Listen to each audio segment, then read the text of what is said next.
অনেক দিন পর আবার একটা নতুন মিনি ব্লগ নিয়ে প্রচুর কাজের প্রেশার ছিল, যে কারণে ব্লগই বানাতে পারছিলাম না। আর যেগুলো বানানো রয়েছে সেগুলো এডিট করতে পারছিলাম না। সকাল সকাল চলে গেছিলাম মাছ বাজারে, ওই 5টা 6টার দিকে মাছের আড়তে গেছিলাম। তারপরে বাড়ি এসে বাবানকে তুলে খাইয়ে দিলাম।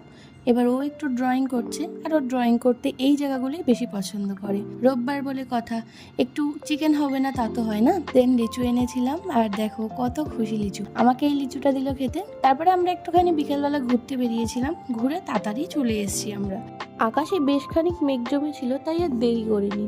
আর আজ আয়াংশের মিমু এসেছিল আয়াংশের সাথে দেখা করতে, তো আজকে আয়াংশের কাছেই থাকবে দেখছি। তারপরে ভীষণ বৃষ্টি হচ্ছে, আমি একটু বানিয়ে নিলাম আমার জন্য চা, আর বাকিদের জন্য কফি। তো বোনকে কফি দিয়ে দিলাম, আর কফি খেতে খেতে বাইরে গিয়ে দেখি তখনও ভীষণ বৃষ্টি হচ্ছে। এভাবেই আমরা দিনটা কাটালাম। কেমন লাগলো জানিও। Thanks for watching, subscribe.